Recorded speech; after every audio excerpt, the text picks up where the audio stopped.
Hello everyone, welcome back to R K study. Friends, आज के इस सेशन में बेसिक इलेक्ट्रिकल इंजीनियरिंग की सीरीज़ शुरुआत हो रही है, जो कि आज का जो लेक्चर है वो लेक्चर 1 है और इसमें सीरीज़ आती रहेंगी बेसिक इलेक्ट्रिकल से संबंधित, जो कि सभी ए एंड जे एग्ज़ाम्स के लिए बहुत ही इम्पॉर्टेंट है। इस पूरे सेशन में थ्योरी प्लस कंसेप्ट को देखेंगे कि बेसिक इलेक्ट्रिकल में जो जो पॉइंट्स आते हैं, जो जो भी टॉपिक को हम डिस्कस करते हैं, उसका थ्योरी एंड कंसेप्ट को देखेंगे। और जब भी ये सीरीज़ कंप्लीट होगा तो इसी मीन्स कि बेसिक इलेक्ट्रिकल इंजीनियरिंग से संबंधित टॉप एमसीक्यू क्वेश्चन को डिस्कस किया जाएगा। लेकिन सबसे पहले अभी थ्योरी को देखते हैं। तो चलिए बिना किसी देरी के आज की सेशन की शुरुआत करते हैं। देखिए, सबसे पहले दिया गया है इलेक्ट्रॉन, कि इलेक्ट्रॉन का चार्ज कितना होता है, इलेक्ट्रॉन का मास कितना होता है। सबसे पहले देखते हैं इलेक्ट्रॉन, मीन्स कि आप एटम के बारे में पढ़े होंगे, क्लियर है। किसी भी सब्सटेंस में एक एटम होता है और एटम का जो न्यूक्लियस है उसमें दो एलिमेंट्स होते हैं, एक होता है न्यूट्रॉन, ठीक है, और एक क्या होता है, प्रोटॉन। और बाहरी सेल में क्या रहते हैं, इलेक्ट्रॉन रहते हैं, जो कि मूव करते रहते हैं, ठीक। उसी इलेक्ट्रॉन की यहाँ पे बात हो रही है। तो इलेक्ट्रॉन क्या है, एक प्रकार का निगेटिव चार्ज होता है, ठीक, एक प्रकार का निगेटिव चार्ज होता है। तो इसको निगेटिव से डिनोट करेंगे। अब पूछा जा रहा है कि इलेक्ट्रॉन पे चार्ज कितना होता है, तो चार्ज कितना होता है 1.67 इंटू 10⁻⁻⁹ और चार्ज की एसआई यूनिट क्या होती है, कूलम। मीन्स कि 1.67 इंटू 10⁻⁻⁹ कूलम। अब देखते हैं कि इलेक्ट्रॉन का मास कितना होता है। What is the mass of electron. तो इलेक्ट्रॉन का मास कितना होता है 9.11 इंटू 10⁻31 kg। मास की एसआई यूनिट क्या होती है, किलोग्राम। तो इलेक्ट्रॉन का मास कितना होता है 9.11 इंटू 10⁻31 kg। इतना क्लियर है। नेक्स्ट आता है प्रोटॉन। जिस प्रकार से इलेक्ट्रॉन एक निगेटिव चार्ज होता है, ठीक उसी प्रकार से प्रोटॉन एक क्या है, पॉजिटिव चार्ज है, जिसको पॉजिटिव से डिनोट कर लिए। और इलेक्ट्रॉन पे जितना चार्ज होता है उतना ही चार्ज किस पे होता है, प्रोटॉन पे, बट पॉजिटिव फॉर्म में होता है। तो किस तरह से लिखेंगे 1.67 इंटू 10⁻⁻⁹ कूलम। ये प्रोटॉन का क्या हो गया, चार्ज हो गया। ठीक उसी प्रकार से प्रोटॉन का मास देखते हैं कि प्रोटॉन का भार कितना होता है। तो 1.67 इंटू 10⁻⁻27 kg, ठीक। प्रोटॉन का मास कितना होता है वो आप लोग नोट करते चलिएगा, ताकि क्विक रिवीजन में हेल्प करेगा। जब भी कोई एग्ज़ाम आएगा तो आप आसानी से क्विक रिवीजन कर सकते हैं। तो 1.67 इंटू 10⁻⁻27 kg, ये क्या रहा, प्रोटॉन का मास रहा। नेक्स्ट आता है और बहुत ही सिंपल है, न्यूट्रॉन। हम पॉजिटिव चार्ज के बारे में देखें जो कि प्रोटॉन रहा, नेगेटिव चार्ज के बारे में देखें जो कि इलेक्ट्रॉन रहा। और न्यूट्रॉन क्या है, एक प्रकार का न्यूट्रल है, जो कि इस पर कोई भी चार्ज नहीं होता है, क्लियर है। तो अगर पूछे कि चार्ज कितना होता है तो नो चार्ज। अब देखते हैं कि मास। तो अगर आप प्रोटॉन के बारे में पढ़े कि प्रोटॉन का मास 1.6 इंटू 10⁻⁻27 kg है, तो आप न्यूट्रॉन का भी जान सकते हैं कि उतना ही होता है जितना प्रोटॉन का मास होता है। तो कितना था 1.6 या फिर 1.67 इंटू 10⁻⁻27 kg, ठीक। इतना क्लियर है, 1.67 इंटू 10⁻⁻27 kg। अब देखिए कभी कभी पूछ लेता है, नेक्स्ट आता है कि mass of proton upon mass of electron कितना होता है। मीन्स कि मास, जो प्रोटॉन का मास है, जो प्रोटॉन का भार है, वो इलेक्ट्रॉन से कितना गुना ज़्यादा होता है। बहुत ही इंपॉर्टेंट क्वेश्चन है। तो 1840 गुना ज़्यादा होता है। इस चीज़ को ध्यान पे रखिएगा, 1840 गुना ज़्यादा होता है। नेक्स्ट टॉपिक हमारा आता है करेंट। तो करेंट की अगर डिफिनीसन की बात करें कि करेंट क्या होता है, तो सिंपल है कि द फ्लो ऑफ इलेक्ट्रॉन, अभी जो हम लोग इलेक्ट्रॉन पढ़े हैं उसी के फ्लो को हम क्या कहते हैं, करंट कहते हैं। फ्लो ऑफ इलेक्ट्रॉन, और इलेक्ट्रॉन क्या है, एक प्रकार का चार्ज है, एक प्रकार का आवेश है, तो उसी आवेश के प्रवाह को हम क्या कहते हैं, करंट कहते हैं। क्लियर है? तो इसको ऐसे भी लिख सकते हैं डी क्यू बाई, क्यू क्या है यहाँ पे, चार्ज है, या फिर फ्लो ऑफ इलेक्ट्रॉन है, D Q by D T. तो हम ऐसे भी इसको लिख सकते हैं क्यू बाई टी। क्लियर है? किसी भी इलेक्ट्रिकल सर्किट में चार्ज की जो प्रवाह है, एक सेकेंड में कितना चार्ज उस सर्किट में प्रवाह हुआ, उसी को हम क्या कहते हैं, करंट कहते हैं। क्लियर है? किसी भी इलेक्ट्रिकल सर्किट में जो चार्ज है या फिर इलेक्ट्रॉन में एक सेकेंड में कितना फ्लो हुआ है, उसी ही रेट को हम क्या कहते हैं, करंट कहते हैं। इतना क्लियर है? अब देखिए, करंट की एसआई यूनिट कभी कभी पूछ लेता है कि करंट का जो एसआई यूनिट होता है वो क्या होता है, तो दो है। क्यू क्या है, चार्ज, चार्ज की एसआई यूनिट क्या होती है, कूलॉम, और टाइम की एसआई यूनिट क्या है, सेकेंड। तो कूलॉम पर सेकेंड भी बोल सकते हैं, या फिर एम्पियर, जिसे ए से डिनोट करते हैं, एम्पियर भी बोल सकते हैं। नेक्स्ट टॉपिक आता है पोटेंशियल, जिसे विभव भी बोलते हैं हिंदी में, कि पोटेंशियल क्या होता है। तो पोटेंशियल को हम कैसे लिखते हैं, D W by D Q, कि एक यूनिट चार्ज में किया गया कार्य क्या है, पोटेंशियल है। एक यूनिट चार्ज में, ध्यान दीजिएगा कि एक यूनिट चार्ज में किया गया कुल समय हमारा क्या कहलाता है, पोटेंशियल कहलाता है। ठीक है? इसको W बाई क्यू भी लिख सकते हैं। अब देखते हैं कि इसकी यूनिट क्या होगी। W में जिसे क्या बोलते हैं, वर्क, तो किसी भी काम को करने की यूनिट क्या होती है, जूल होती है, और चार्ज का तो हम पढ़ते आ रहे हैं क्या होता है, कूलॉम। तो पोटेंशियल जो कि विभव है, उसकी एसआई यूनिट क्या हो गई, उसकी यूनिट क्या हो गई, जूल पर कूलॉम, लेकिन हम इसको वोल्ट भी बोलते हैं। सबसे ज़्यादा यूज़ तो क्या कहते हैं इलेक्ट्रिकल में, हम क्या बोलते हैं, वोल्ट, कि कोई भी पोटेंशियल हुआ या फिर पोटेंशियल ड्रॉप हुआ या फिर पोटेंशियल डिफरेंस हुआ, ये सारी चीज़ें की यूनिट क्या होती है, वोल्ट होती है। क्लियर है? नेक्स्ट आता है वोल्टेज ड्रॉप। देखिए, वोल्टेज ड्रॉप को समझने के लिए बहुत ही सिंपल तरीका बताता हूँ। मान लीजिए कि एक सर्किट है जिसमें एक रेजिस्टेंस जुड़ा है, फिर मान लीजिए कि यहाँ पे क्या है, सोर्स है, जो कि एक पॉजिटिव है एक निगेटिव है। तो पॉजिटिव से करंट इधर फ्लो हुआ, जिसे I से डिनोट किया, और ये हमारा क्या है, रेजिस्टेंस, इसको V से डिनोट कर लीजिए। ये पोटेंशियल ड्रॉप नहीं है, V जो है ये क्या है, मेन सोर्स है, जिसे हम पोटेंशियल बोलेंगे। अब इस सर्किट में हमको कहा जाएगा कि R पे जो कि ये रेजिस्टेंस है, इसमें पोटेंशियल ड्रॉप ज्ञात कीजिए, या फिर पोटेंशियल हानि। तो इसको कैसे करेंगे कि रेजिस्टेंस तो पहले से ही हमको दिया रहेगा कि 5 ओम का है, कि 10 ओम का है, कि 20 ओम का है, और I जो कि V से क्या हो रहा है, I रेजिस्टेंस की तरफ बढ़ रहा है। तो मान लीजिए कि R हो गया, चाहे वो कितना भी ओम का हो, इनटू I जब करेंगे तो ये क्या हो जाएगा, IR, I इंटू R। यही हमारा क्या है, पोटेंशियल ड्रॉप है, कि इस रेजिस्टेंस में कितना पोटेंशियल ड्रॉप हुआ, ये क्या बताएगा, I इंटू R। इतना क्लियर है? वोल्ट क्या है, वोल्ट एक प्रकार का प्रेशर है, इलेक्ट्रिक प्रेशर, जो कि करंट को क्या कर रहा है, ढकेल रहा है उस सर्किट की तरफ। ठीक है? एक प्रकार का प्रेशर है। तो कभी कभी ये क्वेश्चन भी पूछ लेता है कि which of the following is also known as electric pressure, या फिर केवल दिया रहेगा प्रेशर। तो आपको वहाँ पे क्या टिक करना रहेगा, ऐसे ऑप्शन दिया रहेगा, वोल्टेज, करंट, रेजिस्टेंस, इंडक्टर। तो इस केस में आपको वोल्टेज पे टिक करना पड़ेगा, क्योंकि वोल्टेज को ही हम प्रेशर बोलते हैं। तो वोल्टेज ड्रॉप आप लोग समझ लिए, IR। जब भी IR की बात होगी तो हम क्या समझेंगे, पोटेंशियल ड्रॉप, और इसकी भी यूनिट क्या होती है, वोल्ट होती है। क्लियर है?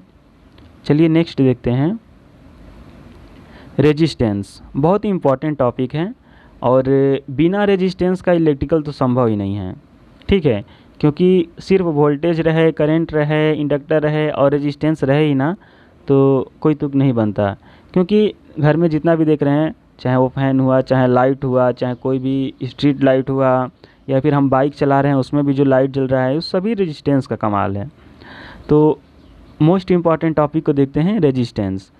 किसी भी इलेक्ट्रिकल सर्किट में the flow of in any electrical circuit, whenever an object opposes the flow of electric current is known as resistance।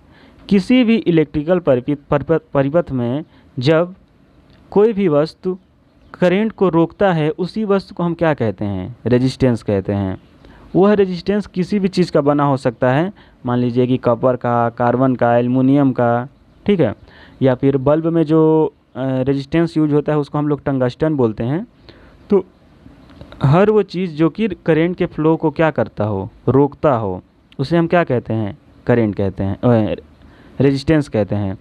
अब देखिए, मान लीजिए कि कोई व्यक्ति है यहाँ पे, ठीक है, और वो क्या कह रहा है, यहाँ से फुटबॉल खेल रहा है, ठीक। तो ये व्यक्ति क्या रहा? एक प्रकार का वोल्टेज रहा। ये क्या करेगा? ये इस पर प्रेशर देगा। मैं स्टार्टिंग में ही बोला कि वोल्टेज क्या है? एक प्रकार का प्रेशर है। और ये फुटबॉल क्या बन गया? मान लीजिए करंट बन गया। अब बीच रास्ते में मान लीजिए कि क्या हुआ, यहाँ पे कोई दीवार है, ठीक है, फुटबॉल खेल रहा है गली मोहल्ले में ही, मान लीजिए यहाँ पे क्या है? दीवार है। तो जब ये व्यक्ति यहाँ से फुटबॉल को क्या करेगा? किक करेगा, और मान लीजिए कि यहाँ पे जाने के बाद दीवार के बाद या फिर पेड़ है या फिर कोई भी चीज़ है जो कि फुटबॉल की स्पीड को कम करेगा या फिर उसको रोकेगा, तो यहाँ पे जाते जाते क्या हो जाएगा? रुक जाएगा, या फिर इसकी स्पीड क्या हो जाएगी? कम हो जाएगी।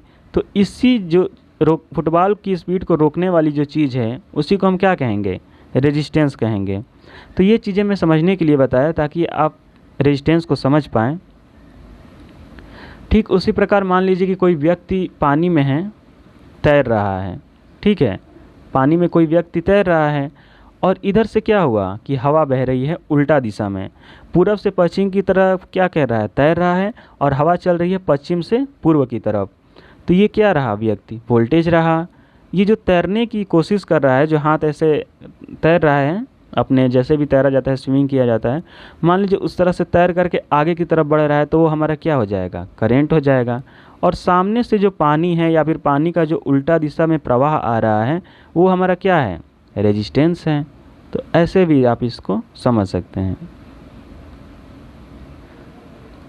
तो रेजिस्टेंस की जो एसआई यूनिट होती है वो क्या होती है? ओम। तो सिंपल है, आप लोग को पता होगा, ओम, ठीक। उसी प्रकार एक फार्मूला होता है जिसको आप लोग को ध्यान में रखना है, और उस फार्मूले का जो भी स्पेसिफिकेशन है उसको हम आगे देखेंगे। बस अभी आप मोटा मोटी इस फार्मूले को याद रखिए कि R = rho L upon A, ठीक है, R = rho L upon A। तो R यहाँ पे क्या रह गया? रेजिस्टेंस, और रो क्या है? रेजिस्टिविटी है। रेजिस्टिविटी के बारे में बताएं तो ये प्रॉपर्टी होता है मटेरियल का, कि वो सब्सटेंस किस चीज़ का बना है, उस हिसाब से उसकी क्या होती है? रेजिस्टिविटी फिक्स होती है, कि it is the property of the material, clear है, या फिर नेचर ऑफ द मटेरियल, उसी को हम क्या कहते हैं? रेजिस्टिविटी कहते हैं। और इसका सिंबल क्या होता है? रो होता है। अब बात करें कि रेजिस्टिविटी की एसआई यूनिट क्या होती है। अभी जस्ट हम लोग देखें कि रेजिस्टेंस की एसआई यूनिट ओम, ठीक उसी प्रकार रेजिस्टिविटी की जो है, जो प्रतिरोधकता की एसआई यूनिट है, वो क्या होती है? ओम मीटर। काफ़ी लोग कंफ्यूज रहते हैं ओम पर मीटर, कब एग्ज़ाम में दे देता है तो कंफ्यूज होकर के ओम पर मीटर पे लगाते हैं, लेकिन वो गलत है। इसकी एसआई यूनिट क्या होगी? ओम मीटर। नेक्स्ट आता है कूलम। ये चीज़ मोस्ट इम्पॉर्टेंट है कि एक कूलम में कितने इलेक्ट्रॉन होते हैं। How many total electron present in 1 coulomb charge, कि एक कूलम चार्ज में टोटल इलेक्ट्रॉन की संख्या कितनी है? 6.25 × 10⁻15 इलेक्ट्रॉन। 6.25 × 10⁻15 इलेक्ट्रॉन। इसको याद कर लीजिएगा या फिर लिख लीजिए ताकि आप आसानी से इसको बाद में रिवाइज कर सकें। अब आता है इलेक्ट्रिकल, बेसिक इलेक्ट्रिकल का favourite topic, connection of resistance. ठीक है, कि जब भी हम रेजिस्टेंस का संयोजन करते हैं, उसका कनेक्शन करते हैं सर्किट में, तो किस प्रकार से करते हैं, क्या सीरीज में करते हैं तो क्या इफेक्ट पड़ता है करंट पे, वोल्टेज पे, पैरेलल में कनेक्ट करें तो क्या हमको फ़ायदे मिलते हैं, क्या इफेक्ट पड़ता है वोल्टेज एंड करंट पे। तो चलिए उसको देखते हैं। सीरीज, तो सीरीज कनेक्शन में रेजिस्टेंस किस प्रकार से होते हैं, कुछ इस तरह से, मीन्स कि वो श्रेणी क्रम में रहते हैं, एक के बाद एक के बाद एक, एक के बाद एक, ऐसे कनेक्ट रहते हैं। और सभी रेजिस्टेंस को नाम दे दिया, मान लीजिए R1, R2 एंड R3। ठीक है, R1, R2 एंड R3। तो इस सर्किट में जब पूछा जाएगा कि ये जो तीनों रेजिस्टेंस है ये टोटल रेजिस्टेंस कितना होगा या फिर इक्विवेलेंट रेजिस्टेंस कितना होगा, तो उसको ज्ञात करने के लिए क्या करेंगे, टोटल R या फिर R equivalent is equal to R1 plus R2 plus R3। Simple है, R1 plus R2 plus R3, ये तीनों जो रेजिस्टेंस दिया गया है इनको क्या कर देना है, ऐड कर देना है, सीरीज कनेक्शन हो गया। अब इसमें एक चीज़ गौर करने वाली है कि कोई भी जब भी हम सीरीज सर्किट की बात करते हैं तो उसमें हम क्या देखते हैं कि जो करंट होता है वो क्या रहता है, कांस्टेंट रहता है, मीन्स कि सेम रहेगा। कहने का मतलब ये है कि चाहे वो R1 हो, चाहे R2 हो, चाहे R3 हो, ये तीनों रेजिस्टेंस में क्या रहेगा, करंट बराबर रहेगा। अगर R1 में 5 एम्पियर का करंट है तो R2 में भी 5 एम्पियर का होगा और R3 में भी 5 एम्पियर का करंट होगा, लेकिन वोल्टेज तीनों में अलग रहेगा। मान लीजिए कि R1 में 5 वोल्ट है तो R2 में 6 या 7 वोल्ट भी हो सकता है, R3 में 8 या 9 वोल्ट भी, मीन्स कि वोल्टेज हमेशा डिफरेंट रहेगा सीरीज सर्किट में। इतना क्लियर है। फिर नेक्स्ट देखते हैं पैरेलल सर्किट। ये जस्ट सीरीज से क्या रहता है, अपोजिट रहता है। तो पैरेलल में कुछ इस तरह से क्या रहते हैं, रेजिस्टेंस कनेक्ट रहते हैं।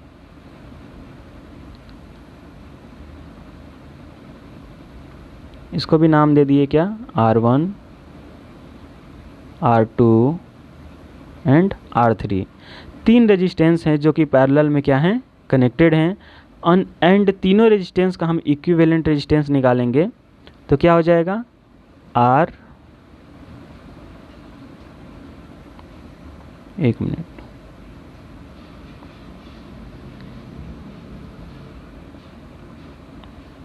R equivalent is equal to R1, R2, R3 upon R1 plus R2 plus R3। ये चीज़ें आप लोग को थोड़ा नहीं समझ में आ रहा होगा, जो लोग पहली बार सीरीज एंड पैरेलल पढ़ रहे होंगे। बाकी जो पहले भी पढ़ चुके हैं उनके वो समझ गए होंगे कि मैं ये डायरेक्ट लिखा हूँ। बाकी आप इसको ऐसे भी लिख सकते हैं कि 1/R equal to 1/R1 plus 1/R3 plus R2 plus 1/R3।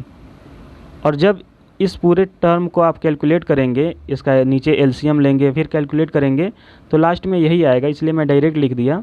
तो आप इसको आसानी से ऐसे कर सकते हैं। अब पैरेलल सर्किट में क्या मैं बताया कि सीरीज से अपोजिट होता है, मीन्स कि सीरीज सर्किट में जो करंट सेम हो रहा था वही पैरेलल में क्या हो जाएगा, करंट डिफरेंट हो जाएगा। चाहे वो R1 हो, चाहे R2 हो, चाहे R3 हो, तीनों में करंट क्या हो जाएगा, अलग अलग हो जाएगा। नेक्स्ट आता है कि वोल्टेज पे क्या इफेक्ट पड़ेगा। तो वोल्टेज क्या रहेगा, पूरे भी रेजिस्टेंस में क्या रहेगा, सेम रहेगा।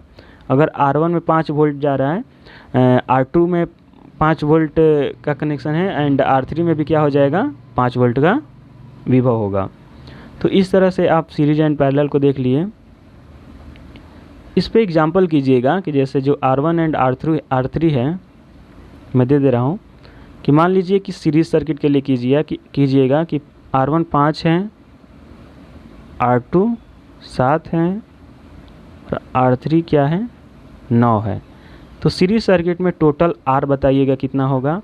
और यही क्वेश्चन को आप पैरेलल में कीजिएगा कि पैरेलल में 5, 7 और 9 जब रेजिस्टेंस कनेक्टेड होते हैं तो इसकी वैल्यू क्या होगी, पॉइंट में आएगा आंसर, बट फिर भी आप लोग कैलकुलेट करके बताइएगा आप कमेंट में। अब देखते हैं कि effect of temperature on resistance. Effect of temperature on resistance, कि जो तापमान है उसका रेजिस्टेंस पे क्या प्रभाव पड़ता है। जब भी टेम्परेचर होता है उसका रेजिस्टेंस पे क्या प्रभाव पड़ता है। तो जब भी हम मेटल की बात करेंगे, जब भी हम कोई धातु की बात करेंगे, वैसे तो सभी मेटल या फिर सभी धातु क्या होते हैं, गुड कंडक्टर ऑफ इलेक्ट्रिसिटी होते हैं, मीन्स कि इलेक्ट्रिसिटी के अच्छे चालक माने जाते हैं। तो जब भी हम किसी चालक की बात करेंगे या फिर जब भी हम किसी मेटल की बात करेंगे और उसमें टेम्परेचर की क्या होगी, बढ़ोतरी होगी, मीन्स कि अगर उसमें टेम्परेचर बढ़ेगा तो रेजिस्टेंस भी क्या होगा, बढ़ेगा। तो सबसे पहले हम क्या देख रहे हैं मेटल के केस में, कि अगर इसमें R बढ़ा तो टेम्परेचर भी क्या होगा, बढ़ेगा, मीन्स कि टेम्परेचर बढ़ा तो R भी क्या होगा, बढ़ेगा। नेक्स्ट आता है एलॉय। एलॉय किसको बोलते हैं, जब भी कोई वस्तु दो मेटल से मिलकर बना रहता है तो उसे हम क्या बोलते हैं, एलॉय। जैसे कि पीतल, जिसे ब्रास बोलते हैं, तो कॉपर एंड जिंक से क्या बना रहता है, ब्रास। तो अगर किसी भी एलॉय में टेम्परेचर को बढ़ाया जाए, टी को बढ़ाया जाए तो आर पे क्या इफेक्ट पड़ेगा, आर भी बढ़ेगा। ठीक है, क्योंकि ये भी ज़्यादातर गुड कंडक्टर ऑफ इलेक्ट्रिसिटी होते हैं। जहाँ पर भी मेटल की बात आएगी वो क्या होता है, गुड कंडक्टर ऑफ इलेक्ट्रिसिटी। तो अगर उस चीज़ में टेम्परेचर को बढ़ाया जाए तो रेजिस्टेंस भी बढ़ेगा। ठीक है, इसीलिए माना जाता है कि जो भी मेटल या फिर कंडक्टर होते हैं वह positive temperature coefficient of resistance होते हैं। क्या होते हैं, positive temperature coefficient of resistance. इसका सिंपल सा मतलब यही होता है कि अगर टेम्परेचर को बढ़ाया जाए तो रेजिस्टेंस भी बढ़ेगा। क्लियर है। लास्ट में आता है इंसुलेटर, जिसे कुचालक बोलते हैं। तो इंसुलेटर पे क्या इफेक्ट पड़ेगा, तो भाई इंसुलेटर से मेटल से जस्ट अपोजिट क्या रहता है, नॉन मेटल या फिर इंसुलेटर। तो जब भी क्या होगा सर्किट में टेम्परेचर को बढ़ाया जाएगा, इंसुलेटर की बात कर रहा हूँ, कि जब भी टेम्परेचर को क्या किया जाएगा, बढ़ाया जाएगा, तो रेजिस्टेंस क्या होगा, घट जाएगा, क्योंकि ये एक प्रकार का क्या है, negative temperature coefficient of resistance है। तो सभी इंसुलेटर क्या होते हैं, negative temperature coefficient of resistance. तो ये क्या था, effect of temperature on resistance. Next आता है कि temperature coefficient of resistance. Temperature coefficient of resistance इसे अल्फ़ा से डिनोट करते हैं।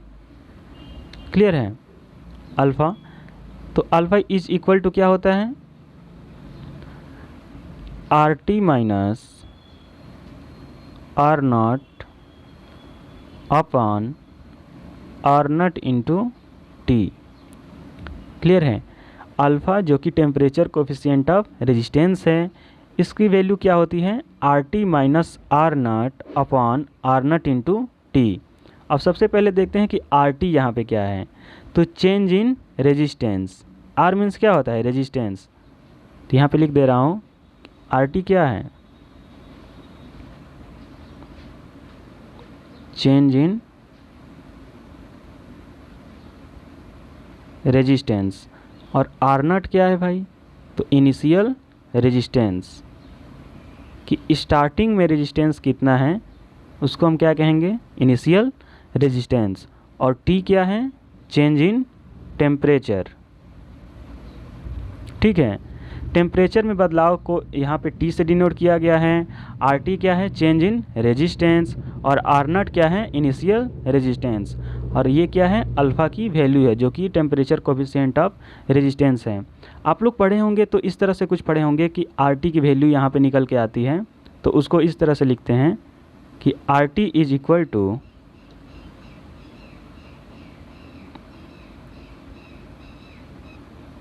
Are naught plus R naught alpha T. ये फार्मूला आप लोग पढ़े होंगे। यहाँ पे क्या करते हैं, हम आर नॉट को कॉमन कर लेते हैं, तो क्या हो जाएगा, R naught 1 plus alpha T. Clear है, ये फार्मूला आप लोग पढ़े होंगे। तो इसको ऐसे भी लिख सकते हैं या फिर इसको टेम्परेचर कोफिशिएंट ऑफ रेजिस्टेंस के भी टर्म में लिख सकते हैं, अल्फ़ा के टर्म में भी लिख सकते हैं। क्लियर है? आता है। अच्छा, इसमें एक चीज़ और है कि जब भी टेम्परेचर कोफिशिएंट ऑफ रेजिस्टेंस की बात करेंगे तो कभी कभी इसकी क्या पूछ लेता है, यूनिट पूछ लेता है। तो इसकी यूनिट क्या होती है? पर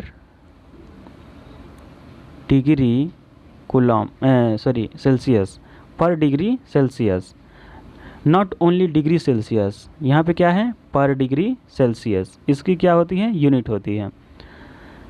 नेक्स्ट आता है, यहाँ पे देखिए कुछ मेटल्स का नाम लिखा हो, वहाँ पे उसका टेम्परेचर कोफिशिएंट लिखा हो कि इस मेटल का टेम्परेचर कोफिशिएंट कितना होता है। कभी कभी ये भी पूछ लेता है, वैल्यू पूछ लेता है। सबसे पहले है कॉपर। तो कॉपर का टेम्परेचर कोफिशिएंट कितना होता है? 0.00428। एल्युमिनियम का कितना होता है कि 0.0020। मैंगनीज का टेम्परेचर कोफिशिएंट कितना होता है? तो 0.00015। आयरन का टेम्परेचर कोफिशिएंट कितना होता है? तो 0.0070। तो इसको भी आप लोग एक टेबल के फॉर्म में नोट कर लीजिएगा। नेक्स्ट आता है कि लॉज ऑफ रेजिस्टेंस, कि रेजिस्टेंस के कुछ लॉ हैं जिसको हम सभी को ध्यान पे रखना है, जिससे हम आसानी से क्या कर सकते हैं, रेजिस्टेंस के और भी स्पेसिफिकेशन को आसानी से समझ सकते हैं।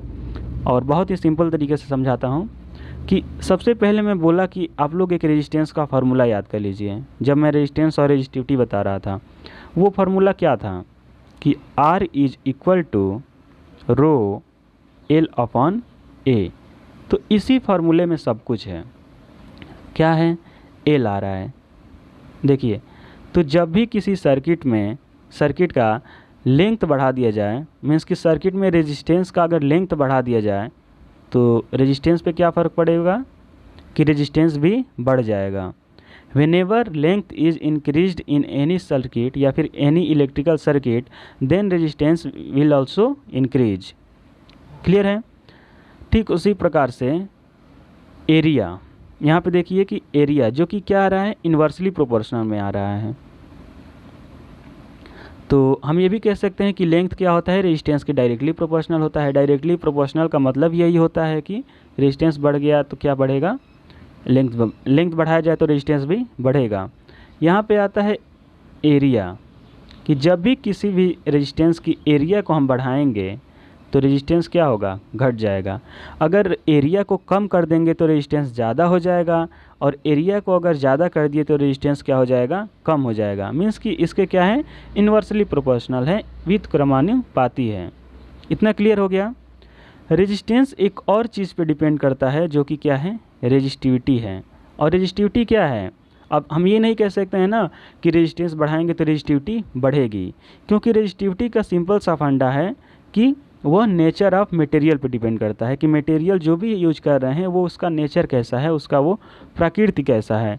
तो कभी कभी एग्ज़ाम में क्वेश्चन मतलब डाउट क्रिएट करने के लिए स्टूडेंट के बीच एग्जामिनर पूछ लेता है कि क्या रेजिस्टिविटी भी रेजिस्टेंस पे डिपेंड करता है, क्या रेजिस्टिविटी बढ़ाने से रेजिस्टेंस बढ़ जाएगा?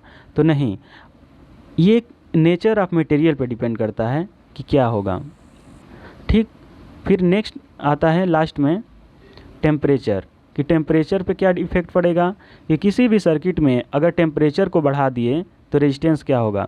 देखिए, वो सभी सर्किट में करंट या फिर वोल्टेज या फिर इलेक्ट्रिसिटी पॉसिबल है जो कि क्या रहेगा, कंडक्टर रहेगा। और टेम्परेचर कोएफिशिएंट ऑफ रेजिस्टेंस में हम लोग पढ़े हैं कि चाहे कोई भी मेटल हो या फिर कंडक्टर हो, उसमें क्या रहता है, positive temperature coefficient of resistance रहता है।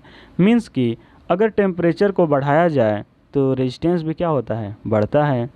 तो टेम्परेचर भी यहाँ पे क्या हो गया, रेजिस्टेंस के डायरेक्टली प्रोपोर्शनल हो गया।